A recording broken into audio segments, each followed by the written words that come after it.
Friends, welcome back. तो friends, अभी का वीडियो है पीएम मोदी ने राहुल गांधी को धो डाला, कहा देश बदल रहा है।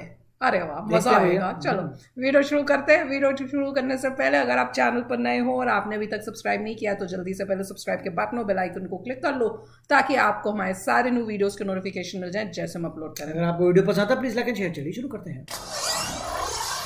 मोदी जी ने कुछ कहा है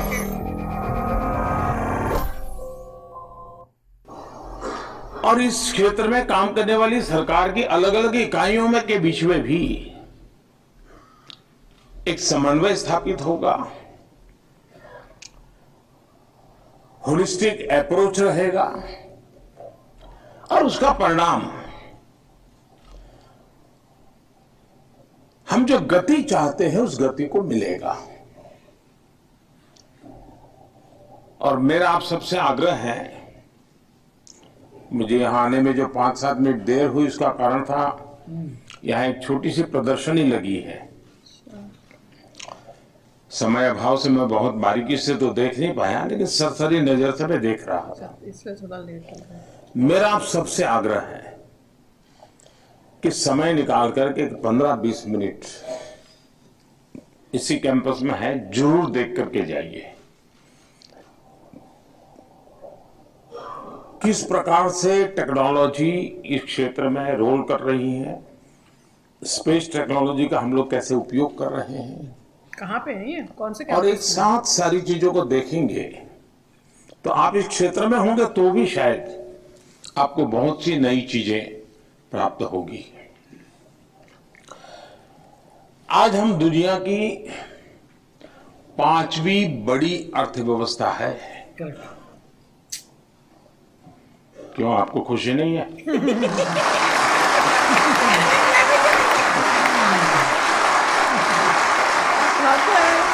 सब ध्यान से सुन रहे थे ना, भूल गए। देर आए दुरुस्त आए। मोदी जी मेरी तरफ मुहावरे यूज करने लग गए।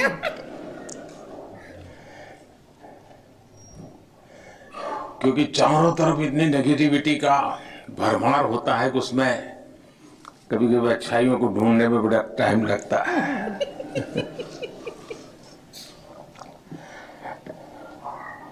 और देश बदल रहा है जी। एक समय था हम कबूतर उड़ा छोड़ते थे, आज चिता छोड़ते हैं।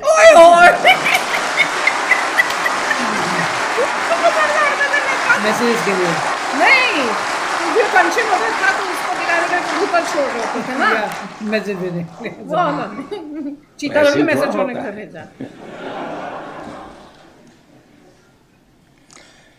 लेकिन आज प्रातः चीता छोड़ना और शाम को लॉजिस्टिक पॉलिसी का कोई मेल तो है ही। क्योंकि हम भी चाहते हैं कि लगेज एक जगह से दूसरी जगह पर चीते की स्पीड से जाए। अरे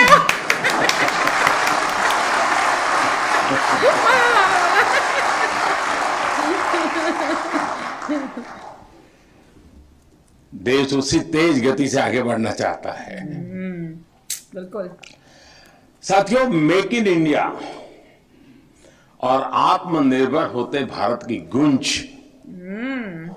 सिर्फ भारत में नहीं बाहर भी सुनाई देती है। Yes yes.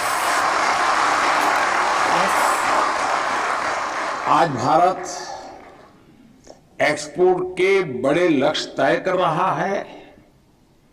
पहले तो ये तय करना ही बड़ा कठिन रहता है। इतना बड़ा, पहले तो इतना था, अब एकदम ऐसा। लेकिन एक बार तय हो जाए तो देश कर भी देता है। अरे वाह, उन लक्ष्यों को पूरा कर रहा है देश। आज भारत के मैन्युफैक्चरिंग सेक्टर का सामर्थ्य, एक प्रकार से भारत मैन्युफैक्चरिंग हब के रूप में उभर रहा है, ये दुनिया के मन में स्थिर हो रहा है, इसकी स्वीकृति बन रही है। जो लोग पीएलआई स्कीम का अध्ययन करेंगे उनको पता चलेगा कि विश्व ने इसको स्वीकार कर लिया है जी। ऐसे में नेशनल लॉजिस्टिक पॉलिसी हर क्षेत्र के लिए बहुत ही नई ऊर्जा लेकर के आई है। मैं सभी स्टेक होल्डर्स को, व्यापारियों को, कारोबारियों को, निर्यातकों को, देश के किसानों को मैं आज इस महत्वपूर्ण इनिशिएटिव के लिए, जो उनके लिए एक बहुत बड़ा एक प्रकार से जड़ी बूटी उनके हाथ लगने वाली है, इसके लिए अनेक अनेक शुभकामनाएं देता हूं, बहुत बहुत बधाई देता हूं। साथियों, यहां इस कार्यक्रम में अनेक पॉलिसी मेकर्स, उद्योग जगत के सारे बड़े बड़े दिग्गज हैं जो इस क्षेत्र में रोजमर्रा की उनकी जिंदगी है, कठिनाइयों को उन्होंने झेला हुआ है, रास्ते खोजे हुए हैं, कभी शॉर्टकट भी खोजे होंगे, लेकिन किए हैं। आप सभी जानते हैं, और जो कल कुछ लोग लिखेंगे उसको मैं आज कह देता हूं। अरे वाह, क्या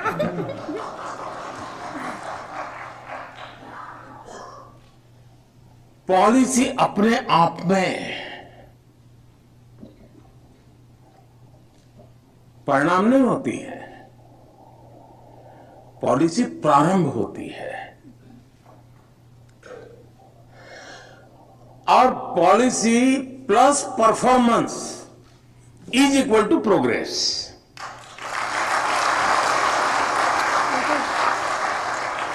यानी पॉलिसी के साथ परफॉर्मेंस के पैरामीटर हो, परफॉर्मेंस का रोड मैप हो, परफॉर्मेंस के लिए टाइमलाइन हो, ये जब जुड़ जाती है तो policy plus performance is equal to progress.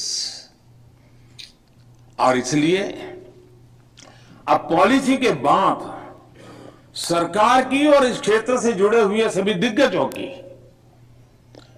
Performance की जिम्मेवारी अनेक गुना बढ़ जाती है। अगर पॉलिसी नहीं है तो कहता है नहीं पहले से तो बहुत अच्छा है, पॉलिसी है तो पता चलता है कि नहीं वहां जाना था भाई तुम तो यहां रुके हो, ऐसे जाना था तुम तो ऐसे ही चले गए। पॉलिसी एक प्रकार से ड्राइविंग फोर्स के रूप में काम करती है, गाइडिंग फोर्स के रूप में भी काम करती है।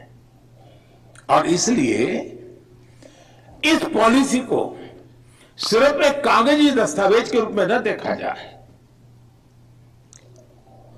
हमें जिस चीते की गति से पूरब से पश्चिम तक माल ले जाना है, उस गति को हमने पकड़ना है जी। अरे वाह, आज का भारत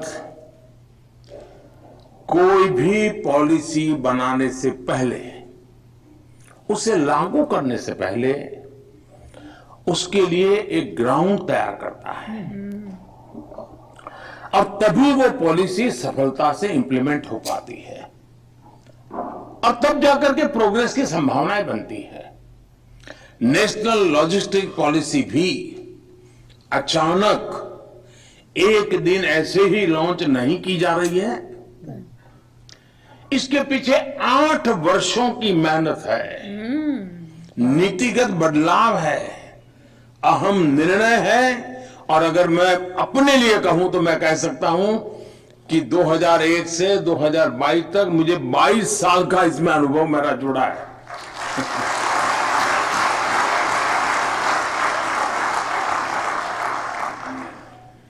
लॉजिस्टिक कनेक्टिविटी को सुधारने के लिए, सिस्टमैटिक इंफ्रास्ट्रक्चर डेवलपमेंट के लिए हमने सागरमाला, भारतमाला जैसी योजनाएं शुरू की, लागू की। डेडिकेटेड फ्रेट कॉरिडोर, उस काम में अभूतपूर्व तेजी लाने का हमने प्रयास किया है। आज भारतीय पोर्ट्स की टोटल कैपेसिटी में काफी वृद्धि हुई है। कंटेनर वेसल का औसत टर्न अराउंड 44 आवर 44 घंटे से अब वो घट करके 26 घंटे पर आया गया है। वाटरवेज के जरिए हम इको फ्रेंडली और कॉस्ट इफेक्टिव ट्रांसपोर्टेशन कर पाए, इसके लिए देश में अनेकों नए वाटरवेज भी बनाए जा रहे हैं। इंफ्रास्ट्रक्चर तो बड़ा, एक्सपोर्ट में मदद मिले, इसके लिए देश में करीब करीब 40 एयर कार्गो टर्मिनल्स भी बनाए गए हैं। तो मेक इन इंडिया है तो सब चाहिए। 30 एयरपोर्ट्स पर कोल्ड स्टोरेज फैसिलिटी मुहैया कराई गई है। वो तो इम्पोर्टेंट है ताकि उस टाइप देश भर में 35 मल्टी मॉडल लॉजिस्टिक हब भी बनाए जा रहे हैं। आप सभी ने देखा है कि कोरोना संकट के समय में देश ने किसान रेल और किसान उड़ान का भी प्रयोग शुरू किया। देश के दूर दराज के क्षेत्रों से कृषि उपज को मुख्य बाजारों तक पहुंचाने में इन्होंने बहुत मदद की। कृषि उड़ान ने किसानों की उपज को विदेशों तक पहुंचाया। आज देश के करीब करीब 60 एयरपोर्ट्स वहां से कृषि उड़ान की सुविधा उपलब्ध है। एक्सपोर्ट हो रहा है। तो काफी अच्छा था। और इसमें मोदी जी जो हैं बता रहे हैं कि इंडिया को चीते की तरह भागना है। अरे हाँ, अभी चीते छोड़ के आए हैं और कह रहे हैं चीते की तरह भागना है, इसलिए छोड़े हैं इंडिया में, इसलिए लाए हैं। और उन्होंने मोस्टली बात की थी इंफ्रास्ट्रक्चर की। इंफ्रास्ट्रक्चर इंप्रूव हो रहा है, ट्रेड इंक्रीज हो रहा है और 5th लार्जेस्ट इकॉनमी बन गए हैं। उसके बाद लोगों ने शांति रखी तो उन्होंने कहा शांत क्यों भाइयों, फिर सब लोगों ने तालियां मारी, फिर उन्होंने खुशी हुई। उसके बाद उन्होंने कहा कि मैं समझ सकता हूँ कि सारी बुरी न्यूज के बीच में अगर कोई अच्छी न्यूज आ जाए तो पता नहीं चलता। ऐसी बात नहीं थी, हम लोग इतने ध्यान से सुन रहे थे कि वो मजाक कर रहे थे, वो मजाक करके बोल रहे थे कि सारी गलत बात में एक अच्छी बोल दी तो तुम लोग ये नहीं कर रहे हो, मगर एक्चुअली लोग बहुत ध्यान से सुन रहे थे और बहुत अच्छी बात थी। और वो लॉजिस्टिक्स की बात कर रहे हैं, हो सकता है ये पॉलिसी की बात कर रहे हैं, तो मेरे को लग रहा है कि उनका जो फोरम है उसका मेन रीजन वही, उसका मेन जो एजेंडा है, मेन टॉपिक है वो है लॉजिस्टिक्स पॉलिसी। और अगर लॉजिस्टिक्स अच्छा होगा तभी ट्रेड अच्छा होगा। अगर आपको मेक इन इंडिया करना है, क्योंकि ऐसा तो हो नहीं सकता हर मैन्युफैक्चरिंग प्लांट पोर्ट के साथ ही हो। मैन्युफैक्चरिंग प्लांट वही होगा जहाँ पे बना सकते हैं आप अच्छी, मतलब फैक्ट्री जहाँ पे लेबर चाहिए, जहाँ पे हो सकता है मिनरल रिसोर्सेज चाहिए, उसके हिसाब से फैक्ट्री बनेगी। वहाँ से पोर्ट तक लेके जाने के लिए फास्ट नेटवर्क चीते वाला और वहाँ से आगे। तो आज का मतलब मोदी जी कह रहे थे मैं लिंक कर रहा हूँ ये लॉजिस्टिक पॉलिसी को, क्योंकि वो बर्थडे के दिन ही पहले उन्होंने चीतास को रिलीज किया था, उसके बाद वो शाम को आए होंगे, उसके बाद यहाँ पर लॉजिस्टिक पॉलिसी के बारे में बात करने। तो बड़ा मजेदार था, मुझे तो वो भी बहुत अच्छा लगा कि पहले हम कबूतर छोड़ा करते थे जब भी कुछ अच्छा फंक्शन बर्थडे होता था, तो मेरे ख्याल से नेता लोग कबूतर छोड़ते होंगे ना कांग्रेस के टाइम में, तो वो यही कह रहे हैं कि तब तो कबूतर छोड़े जाते थे, अब चीते छोड़े जा रहे हैं। बड़ा मजेदार था। तो चलो फ्रेंड्स, चलते हैं, मिलेंगे नेक्स्ट वीडियो में बहुत ही जल्द। Till then take care and bye bye. तो अगर आप मेरे इस चैनल पे नए हो तो जल्दी से सब्सक्राइब के बटन को हिट करो और बेल आइकन को क्लिक करो, ताकि आपको मेरा जब नया वीडियो मैं लगाऊं आपको उसके बारे में जल्दी से पता चल जाए।